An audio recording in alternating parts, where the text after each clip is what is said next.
In this lesson, we're going to look at the circle and we're going to look at calculating arc lengths. We're also going to look at later on area of sectors, which are parts of circles. Now, when we're doing this, it's assumed that you know this information in the screen in front of you.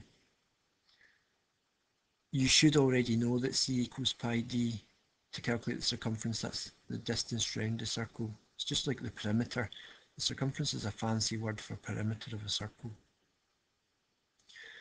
It's already expected that you know a equals pi r squared, i.e. to calculate the area of a circle, you take pi and multiply it by the radius squared. I'm not going to go through this too much. C equals pi d, so you take the diameter and multiply it by pi, which is 3.14, or use the pi button, you get your answer. Calculating the area, you take 3.14 and times 7, or just type in times 7 squared in your calculator and get your answer. If you're not confident with these two formulas, you need to go and practice them. If you can't do this, then you'll really struggle with the next part, so go and learn this if you can't, or find some way of memorising it. They both use pi. The diameter, some people remember it like this. You can see the diameter here. There's a D shape and it goes round the circumference. And the area is that other one. You've got an R. I suppose you could create an R there. There's an R. I don't know. But remember it the way you can. Okay. Right. In order to work out parts of circles, it's important to understand this next concept.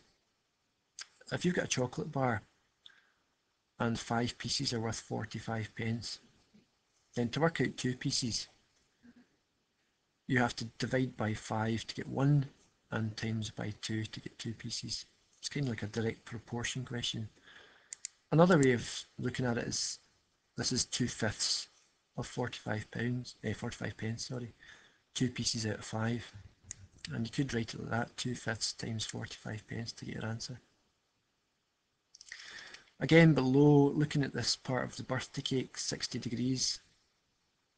Well, to get 60 degrees worth of the birthday cake, you're not going to pay the full £3, you're going to pay some of the £3. So in order to do that, you can divide by 360 to get 1 degree, and then times by 60 to get 60 degrees. A direct proportion question again, just like the one above. Get 1 degree's worth first by dividing by 360, because 360 degrees in a full circle, and then times by 60. Or you could look at it like we did here. This fraction is 60 360ths of £3. The one above is easier to understand, but the same concept. So 60 over 360 times 3, and it'll give you your answer. Okay, so let's firstly look at what an arc length is. It's a part of the circumference, so that would be this wee black bit here. That's called a minor arc because it's less than 180 degrees. And the major arc is this big bit round here, because that's greater than 180 degrees. So it's a distance. It's a part of the perimeter or a part of the circumference of a circle. That's the definition of an arc length. How do we calculate it out? Well, there's 2 ways to do it. Well, there's probably more than that, but I'm going to show you 2 different ways. You use the way you can remember. The first way is to think of the fraction. So that would be 50 360ths of a full circle. So you write your fraction. And you multiply it by the circumference formula, which is pi d, because it's a bit of the circumference. You put your numbers in, so the pi is 3.14, I'll leave it as pi and put the pi into your calculator. And the diameter of this is 16, because it's double 8, that's just the radius. Type all that in, 50 divided by in your calculator, 360 times 3.14 times 16, and you get 6.98. Remember, if you use the pi button or 3.14, you will be marked correct if you've done the calculation correct.